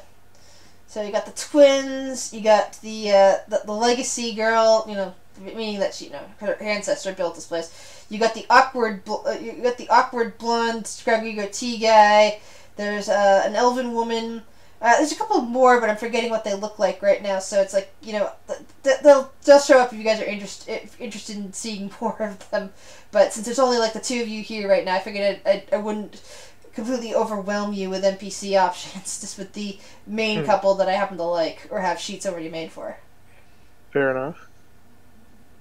Yeah, I'll just kind of wander it over, like just mid conversation. I'll just butt in with my. I'm like 6 feet tall. I'm pretty looming. And they all look up at you. Hello, friends. My name's Sharia. How are you today? And Celeste smells. Hello. GM is spacing on the name already, and you just said it. I am Sharia. But you can call her Char. Char. I'm Celeste. Well met. I've never met one of your kind before. Where do you come from? Very far away to the west. I'm not really sure how I got here. Some kind of magic train, I guess. And they give you a scholarship. Excellent. Well, the school always needs even more diversity if it's all possible. That means with you here, I think we have representatives from every known race around. That, well, at least here on Alaris. Of course, if you subscribe to the multiverse theory, there are other races. Well, I'm very excited to be here.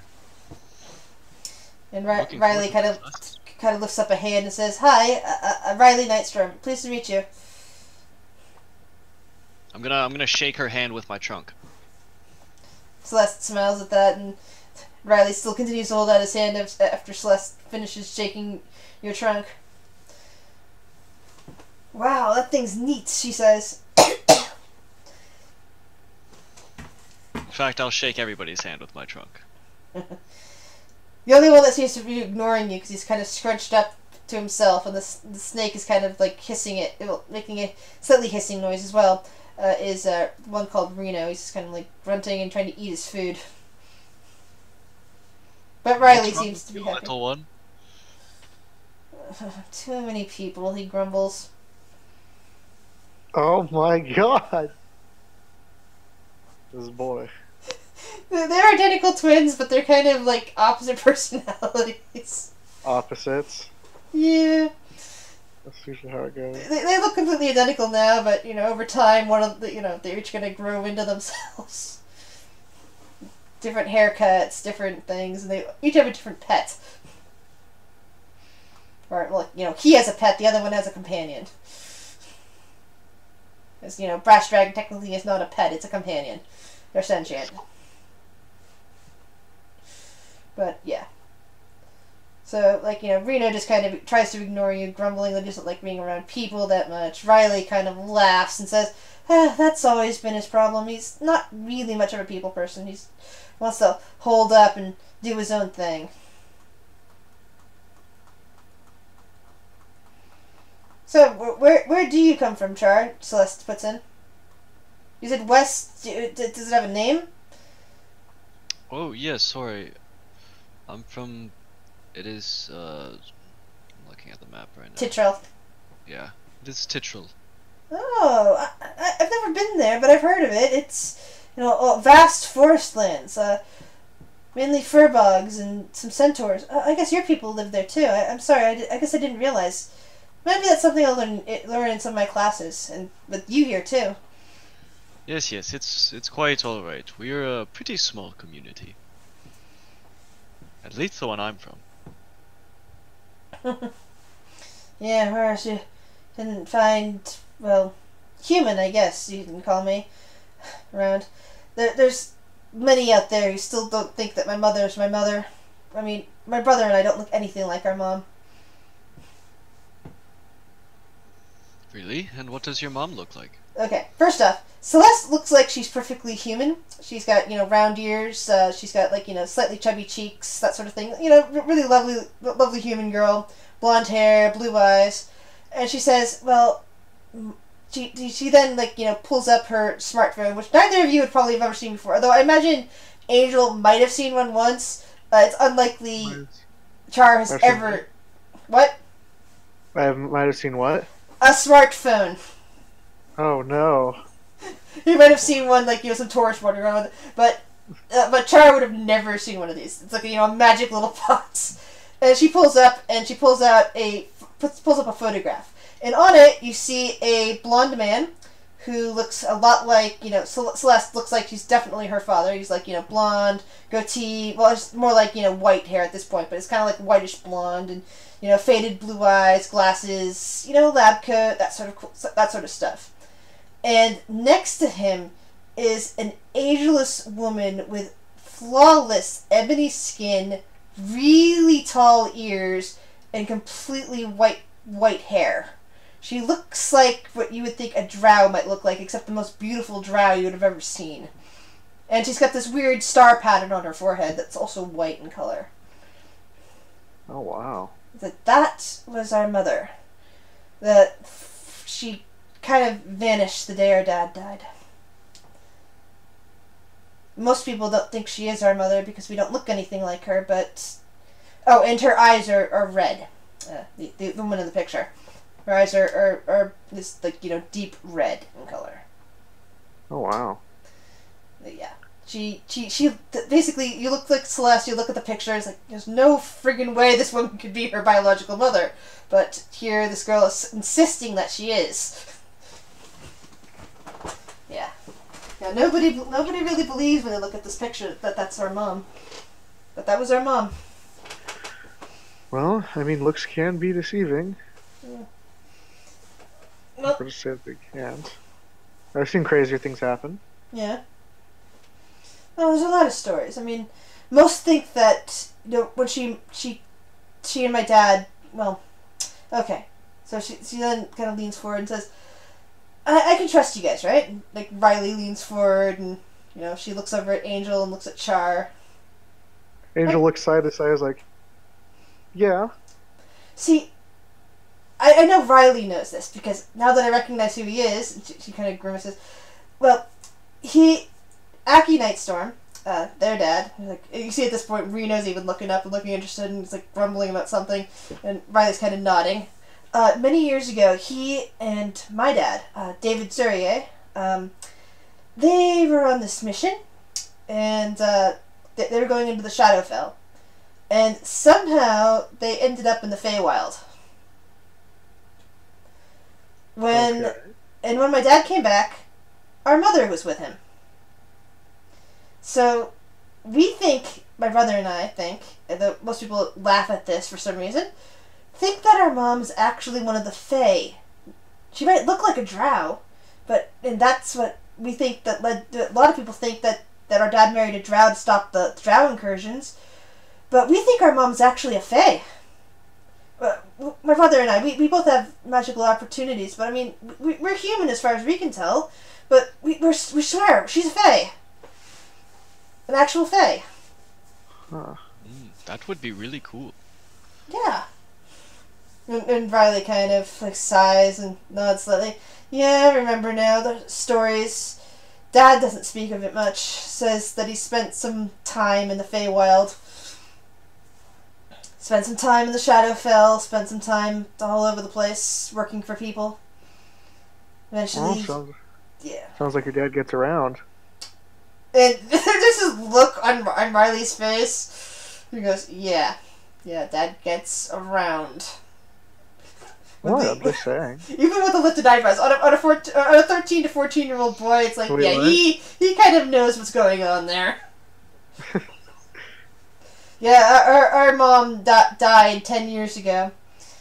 And while the two of them were married, he was loyal to her. But, once she died, they were no longer married. Even though he kind of stops at that point, and Reno kind of reaches over and pinches him. It's like, hey! Like, Riley kind of like goes, and the two brothers just like look like as if they're about to get into a slap fight.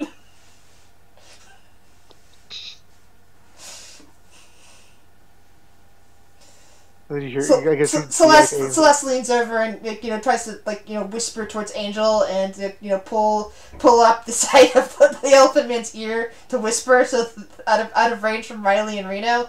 It says, "Oh, their mom is a blood rose. They're one of the highest of the vampire houses. So when their mom died, she came back as an undead." Ah. They don't like to talk about it, but I know all the stories. She whispers conspiratorially towards you. She's. You have to fill me in on the details later. Mm-hmm. The two brothers are just kind of just still looking like they're ready to fight. Calm down now. There's no reason to get all angry over this. We're just having a little conversation. Families are weird. Mine as well, and I'm no exception. Just gotta live and let live, you know? Yep. Hey, Lyra? Yeah, now my cat's come over to join me. Awesome. Nice. Yeah, she does that. Anyway, yeah. So Celeste is just clearly more of a gossip. Riley's very talkative. Reno's very closed off. The guy at the other table, whose name we don't know yet, is apparently very awkward. And then there's the elven woman, who's just faded into the background. Right on. So would you like to move on towards, classes, quick overview of classes, or would you like to talk to anybody else? Or do you think you have enough information already to fill out some of the next 4 years sort of stuff between now and next session? I'm interested in classes and stuff. I want to know how tech savvy my Elephant Man could get in his 4 years at this school. Yeah, there are tech classes available. There's the general overview for student. There's basically an overview class that would take you through aimed at students who are not used to technology outside of haven't even seen a clockwork type of technology, let alone things with circuits and transistors. Let alone the smartphone that I was just shown. Yeah, but that sort of it may be amazing to you, and you really want to get to learn how to use one, which, as I said, would give you basically there's some extra attributes that you'd be able to add, be able to use and manipulate an electronic device would be one of them. And imagine that if you're planning on studying that, your character would then gain that knowledge over time. Whereas the people from Amlarn, for example, would have that automatically because they grew up with it. But somebody who spends time saying that they want to train in such a class would gain that knowledge for their 4-year school.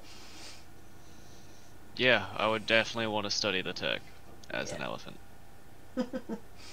As an elephant man. As an elephant man. 100% interested in that. Yeah. Elephant people are awesome. They're cool boys.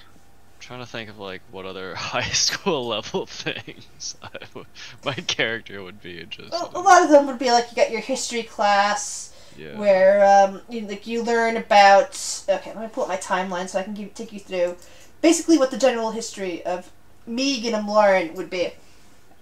So basically, they would first start off with about 6,000 years ago. They would tell you the story of what they understand. Is that a kingdom called Moon, ruled over by minotaurs with high magic, somehow set off a magical catastrophe that became known as the Sundering. It went through the entire world, and even though the focal point was the kingdom that was then called Meeg itself, basically the whole continent of Meeg took its name from a kingdom called Meeg.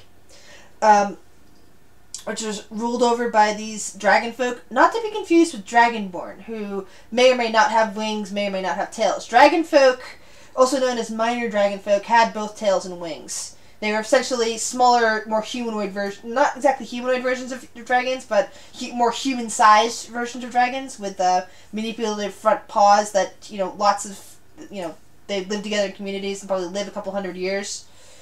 That sort of stuff. I see. Okay. Yes, but that's one of the races that kind of vanished from the scenes and is presumed to be extinct. Anyway, they was ruled by what became a magic-hating dragonfolk, and a lot of that from the history classes became understood that the people of Meeg, these dragons, believed that magic would somehow be the downfall, like as if they saw the future and therefore banned magic from that point. Because at that point, when the Sundering happened, they were blamed. Magic randomly fired all over the world. Magical-based cultures, such as the culture of Moon, which ironic that I named it that. I want to say 20 years ago, and I now live in a town called Moon. I didn't used to live in a town called Moon. I now do. That's great. Yeah, that was 20 years ago. Anyway, the magically fired run all over the world, causing magically based cultures to collapse under the power of the spells. And also because their magic-hating neighbors, thus blaming them for this sort of atrocities, came over and started killing them. This, like, wiping a lot of them out. Not just the cultures, but the actual people. Minotaurs and dragons of all kinds were blamed and hunted. Minotaurs were nearly wiped out, leaving only the dumbest, the ones that couldn't do the most simplest of spells alive. Which is why Minotaurs were looked down as being, Minotaurs can't do magic, blah blah blah. It's because every Minotaur that could was completely wiped out, leaving behind only the weakest, the most stupid of their kind back then. That's basically the Minotaurs in my world are the equivalent of what's in Ravnica. They're not related to a demon lord. They're a people that have been for 6,000 years for 6,000 years were completely irrevocably changed by what happened. So random spells and other war type things rearranged the landscape. Like mountains would suddenly appear, valleys would suddenly appear where there used to be mountains. And this lasted for centuries. Land masses, you know how land masses pull apart and push together over millions of years? Imagine this happening in only a decade or two. Imagine just the chaos of this happening in only a decade or two. Suddenly a continent appears, it pushes into another continent, crossing mountains, and then suddenly pulls apart, leaving mountains along the edges. Which is why you've got weird mountain ranges like here in Eberus, where you see there's mountains here, and there's mountains right across the middle like that. It's because of all this magical damage and everything that the world was steeped in. Landmass is completely arranged. Some races, such as a sentient race of griffins, rather than being mounted creatures, they were they walked on two legs. They were eloquent. They could swing spells. They were wiped out, along with what was referred to as minor dragons, which I also described earlier. Other races, such as a race called the Cerberus, which are these snake people that kind of look like Yuan-ti without the humanness, long snake bodies with arms. More snaky. So like Lamias? Yeah. Yeah, a lot more like Lamias. Nagas, sorry. Nagas, not Nagas, but with arms. But they're not related to what Nagas are. They're their own race. Okay. But yeah, you can kind of if you ever wanted to play one, I would have to figure out stats, probably based on something from the Yuan-ti spectrum, but with pictures that look more like a Naga. Okay. Right on. The Cerberus and the Drow went deeper into the world. The Drow stopped at the Underdark to live there, but the Cerberus went into an area referred to as the Hollow, which is an area below the Underdark and below the various chaos of the Underdark. There's this space where they live, and it's harder to describe. But they vanished from the surface world. Now, about 5,500 years ago, magic is banned by most cultures. Books burned where they're found. So this is why magic basically... Think of today with our technology. Imagine everybody got together and destroyed all of our technology, burned all of the books that told how to make the technology, killed all of the scientists, so on and so forth, and reverted back to the Stone Age. Jesus. That's the equivalent here, with magically speaking. So they were just like magic that's well beyond what is known now in this world that used to exist on this world, but was basically hunted down and destroyed by the people that thought it was just going to destroy everything. So books were found, magical devices destroyed, sorcerers were murdered because, sorcerers, it's from the blood. Wizards and other high magic users, like other surviving sorcerers, fled into the multiverse. So there were other people that, had lots of power, but they ran away. Magical and mechanical warriors, also known as Warforged, were crafted to fight the wars that lasted during this time, lasted for almost 1,000 years. And it also helped to destroy a lot more of the older kingdoms. Basically, again, this is a post-apocalyptic. This was 5,000, 6,000 years ago. This was post-apocalyptic magic world. Think of all that. Yeah. So there was the equivalent of magical versions of radiation all over the place, and people had to restart from ground zero, basically. But again, this leads to interesting stuff that's deep underground that can be found in various dungeons and cool stuff. But this is basically what your history classes are teaching you. Then, about 5,000 years ago, magic stopped scaring people and civilization started to reemerge.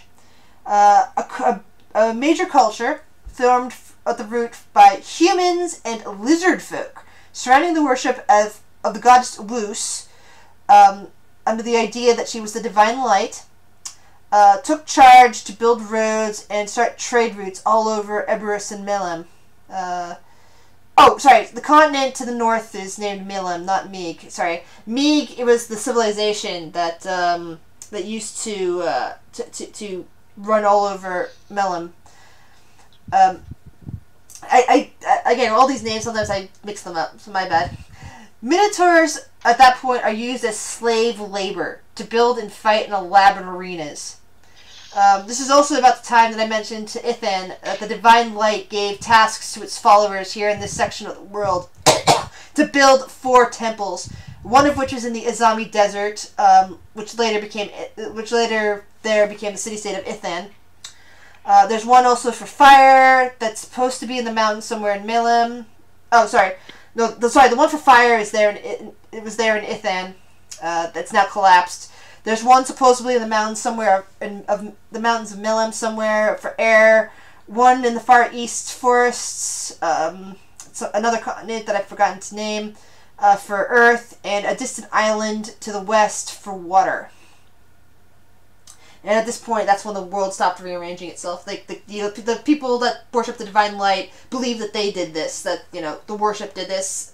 Not everybody agrees with that. This is what history class is teaching you. Basically, history class is saying that these events happened. We don't know for sure if these were completely connected. We think that they were. However, we know that 1,000 years ago, the temple, the fire temple over in Ithan collapsed, and nothing bad has happened since then.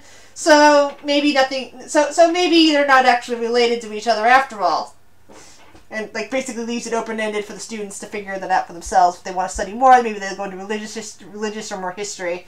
But anyway, so approximately 3,000 years ago, vampires living in a small river port along the old road found the first vampire-friendly town of Mail.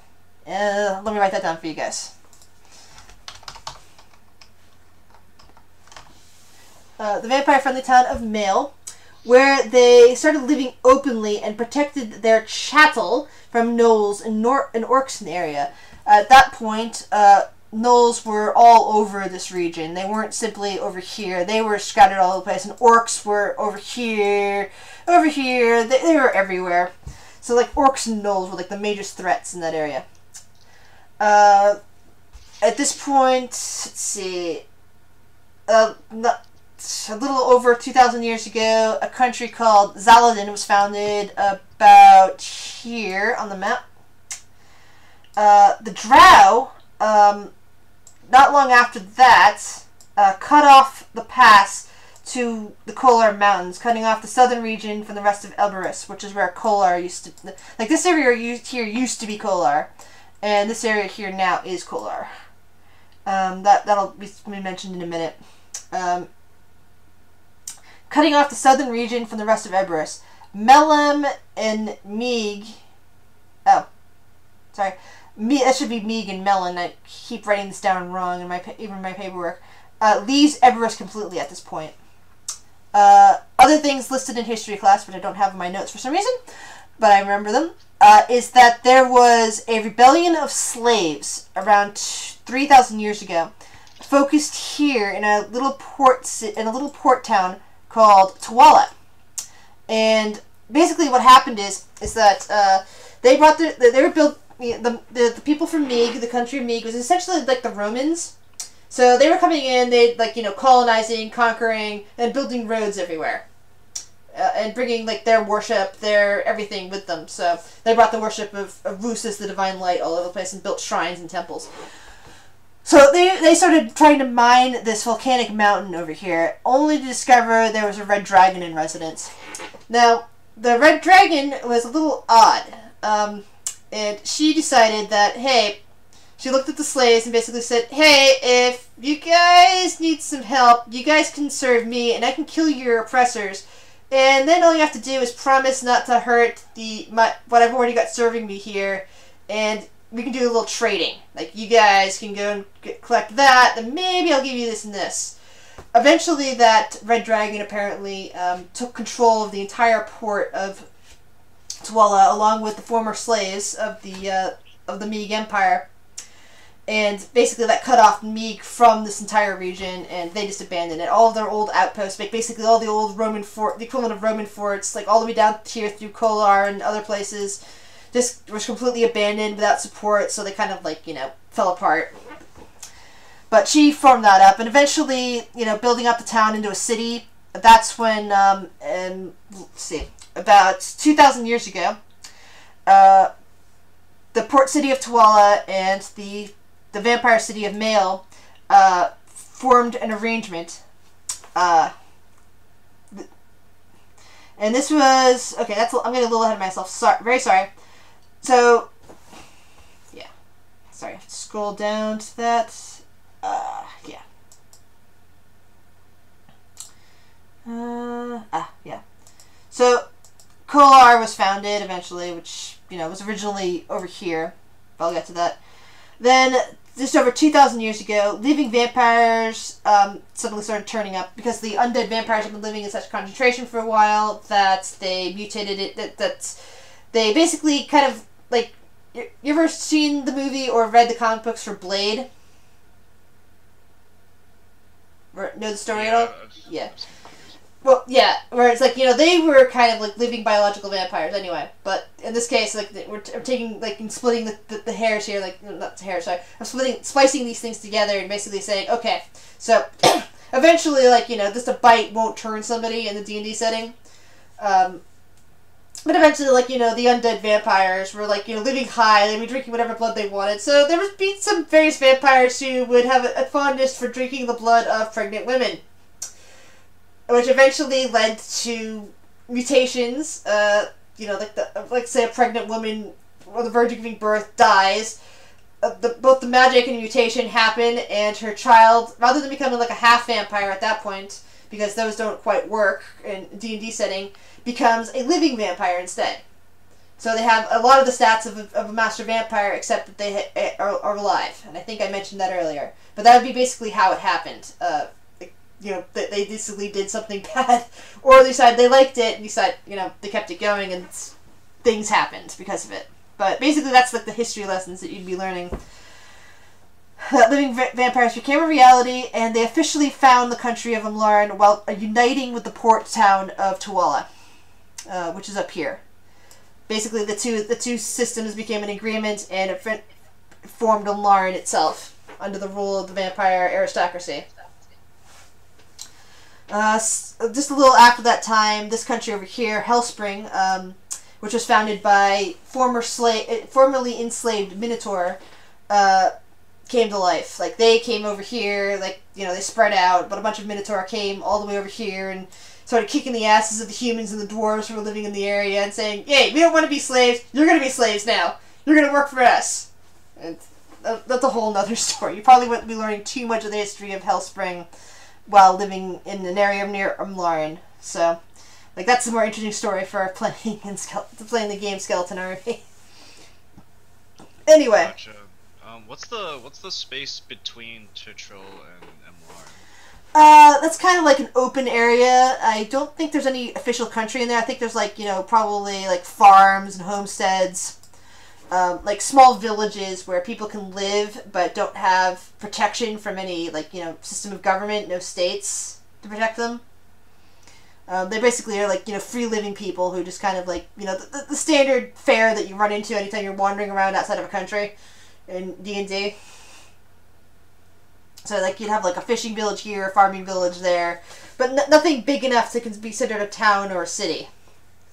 Like, just small groups. So, their history class would go on to talking about how, in the year 825, Drow began to attack the southern border of Zaladin with armies of undead soldiers. This led to the banning on pain of death of necromancy in that country, which also led to necromancers then fleeing from the Zaladin, which was originally in this area here, like below the railroad here. Like all this area below that railroad would be the country of would have been the country of Zaladin. Above here it would have been Umlarn, because Mail is like right here. So that led to like necromancers and other like undead lover type people fleeing upwards towards Umlarn. To get away from the death sentence that the people of Zaladin were handing out. Which was, like, a boon to the people of Umlarn, because, more necromancers was actually a good thing for them, and their economy and everything, so that happened. That was good for them. That was bad for Zaladin, but good for them. Hellspring, you would have learned that a little bit Hellspring, like in the year 901, Hellspring spread all the way south from where they were originally, like, just the first northern half of this area here, and then in the year 901, they spread all the way south to the base of the Odling Mountains, which is more important again to a different game than to this particular one. Let's see. That wouldn't be told to you in there. That wouldn't be told to you there. Okay. The year 1026, the country of Zaladin completely collapsed. Something happened, and their capital, which was somewhere in this region, which then later got swallowed up by forest, vanished off the map, basically. Like, nobody's really sure what happened. It was one day it was there, the next it kind of, like, was swallowed up into some catastrophe. And the king, was dead. Many of the nobles were dead. Other nobles survived, and Umlarn, as I said, came down and said, "Hey, surviving nobles with your various lands and fiefdoms around what used to be Zaladin, how about you join with us? We can, band together, and our armies will come and protect you from the marauding Drow to the south, who will come and destroy you otherwise. We'll protect you with our armies. We don't ask much. We just have this, and this rules, and, if you don't want to join us, you don't have to. We'll protect whoever does want to join us." And so people eventually, like, some of them would, like, lose territory to the Drow, or to Drow attack and Null attack. Eventually, like, saw the need to band together with Umlarn and join Umlarn. So, good for Umlarn there. Let's see. You okay? Darn it, I think I bet somebody fall asleep. Is he actually snoring? Either that or I'm boring him.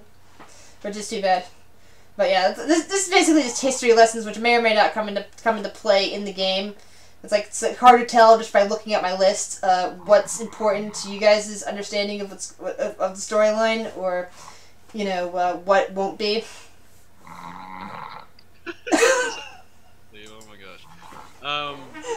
Yeah, I think it's, I don't know, I really appreciate, like, the background knowledge and everything, so I can, like, sort of shape at least my character's preconceptions of, like, how to interact with the others. This is ridiculous.